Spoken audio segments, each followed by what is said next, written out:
할렐루야. 오늘도 하루를 시작하게 하신 하나님께 감사를 드립니다. 오늘은 고린도전서 1장 10절부터 13절까지의 말씀을 좀 생각해 볼 텐데요. 오늘의 주제는 교회 안에 존재하는 파벌의 문제입니다. 자, 11절 말씀해 보시면 내 형제들아 근로의 지편으로 너희에 대한 말이 내게 들린다라고 얘기하죠. 여기서 말하는 이 근로의 지편이라고 하는 것은 아마도 어떤 근로에라는 사람의 집에 있는 어떤 종이나 아니면 자유를 얻은 노예들일 것으로 보이는데, 그 사람들로부터 고린도 교회의 소식을 들었다라고 이야기합니다. 그런데 그 집의 사람들로부터 들은 고린도 교회에 대한 소식은 어떤 거라고요? 분쟁에 대한 이야기죠. 분쟁이 있다, 이 얘기입니다. 그리고 이 분쟁은 구체적으로 어떤 분쟁입니까? 12절에서 말씀합니다. 너희가 각각 이르되 나는 바울에게, 나는 아볼로에게, 나는 게바에게, 나는 그리스도에게 속한 자라 한다라고 말씀하죠. 그러니까 각각의 이 파벌이 존재하고 있었다라는 것을 알 수가 있습니다.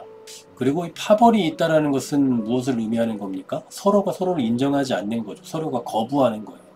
여기서 그리스도에게 속한 자라고 했으니까 그리스도에게 속한 그 파는 좀 괜찮은 파가 아니냐라고 생각할 수 있지만, 이것도 역시나 문제가 되는 거죠. 하나의 파당으로 이야기하고 있다라는 것 자체가 지금 온전한 신앙으로 인정할 수 없는 그런 상태라고 볼 수가 있어요. 예를 들면 예수님과의 교제, 직접적인 교제만을 중시하고 하나님께서 세운 인간 지도자들을 거부하는 형태로도 나타날 수가 있겠죠. 그런 등등의 다양한 형태의 파벌이 존재하고 있었다는 것을 알 수가 있습니다.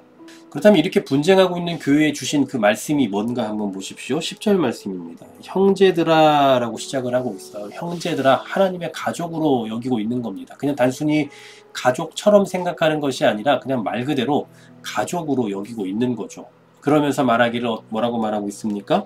모두가 같은 말을 하고 라고 말씀하죠. 또 더 나아가서 너희 가운데 분쟁이 없이 같은 마음과 같은 뜻으로 온전히 합하라 라고 권하고 있습니다. 여기서 같은 말을 하라라는 말은 획일적으로 똑같은 말을 하라 이런 얘기가 아니에요. 고대에 이 정치 단체가 있으면 그 안에서 서로 파당을 일으키는 그 싸움을 하지 말자, 그런 의미에서 그 당시에 쓰이던 말 중에 하나입니다. 그래서 같은 마음, 같은 뜻, 같은 말, 결국은 다 같은 의미겠지만 획일적으로 똑같이 말하고 똑같이 살라 이런 얘기가 아니라는 거죠. 그렇다면 뭐겠습니까? 교회의 하나됨을 강조하는 거예요. 그러니까 한 운명 공동체라고도 말하죠. 마음과 뜻과 생각의 연합이 일어나야 된다. 그런 의미를 다루고 있다라고 볼 수 있습니다. 그런데 지금 그들은 어떻습니까? 서로를 나누는 그 분쟁이 일어나고 있는 거죠. 예수 그리스도의 한 몸됨을 깨뜨리는 그런 행동을 하고 있는 겁니다. 그렇다면 이 교회의 하나됨의 근거가 뭐냐? 이제 13절에서 말씀하고 있는데요. 13절 말씀을 보시면 그리스도께서 어찌 나뉘었느냐? 바울이 너희를 위하여 십자가에 못 박혔으며 바울의 이름으로 너희가 세례를 받았느냐라고 묻고 있죠. 우리가 잘 알고 있는 것처럼 예수님께서 십자가에 못 박히셨고 그 십자가에 의해서 교회는 한 몸이 됐습니다. 바울이 십자가에 못 박힌 게 아니잖아요. 바울의 이름으로 세례를 받은 것도 아닙니다. 그러니까 지금 바울은 교회의 하나됨의 근거로 예수님의 십자가와 세례를 말하고 있는 거예요. 오늘 이 묵상의 핵심이 될 것 같습니다. 예수 그리스도 이름으로 세례를 받는다는 건요, 곧 예수님을 주로 고백하는 거예요. 교회는 오직 예수 그리스도의 한 몸이고 한 형제고 한 지체입니다. 그리고 이 하나됨의 근거는 너무나도 분명하죠. 바로 예수 그리스도의 십자가와 부활의 효력을 입은 것입니다. 예수 그리스도의 십자가와 교회의 한 몸됨은 어떤 인간 지도자의 훌륭한 덕이나 어떤 일로 되어진 게 결코 아니에요. 성령께서 하나 되게 하신 역사로 이루어진 일이죠.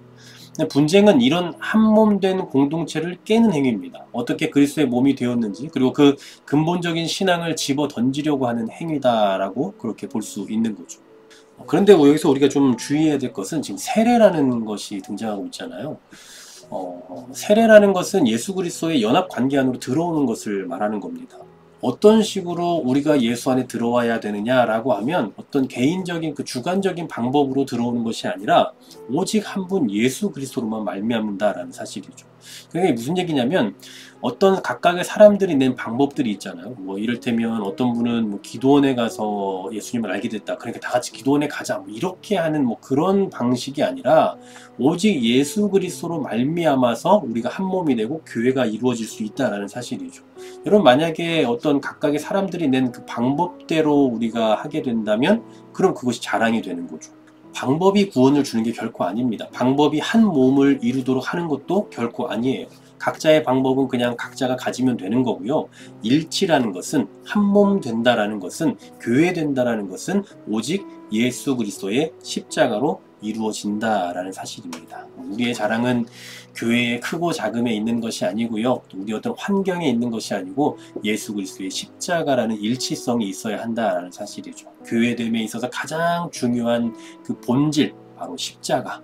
과연 나는 교회를 이루어감에 있어서 혹은 성도로서의 삶을 살아감에 있어서 이 십자가와 관련해서 어떠한 삶을 살아가고 있는지 오늘 우리 자신을 좀 깊이 묵상해 봤으면 좋겠습니다. 우리 자신의 삶에 대해 그동안 신앙의 모습과 그 삶의 태도를 다시 한번 좀 점검해 볼 수 있는, 그래서 오직 십자가로 말미암아 주 앞에 나아갈 수 있음을 기억하는 이 하루가 되기를 간절히 소망합니다.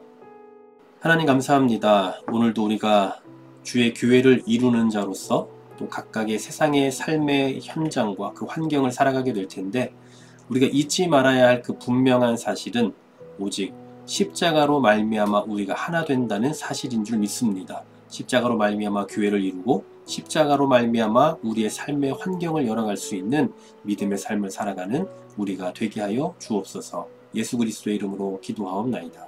아멘.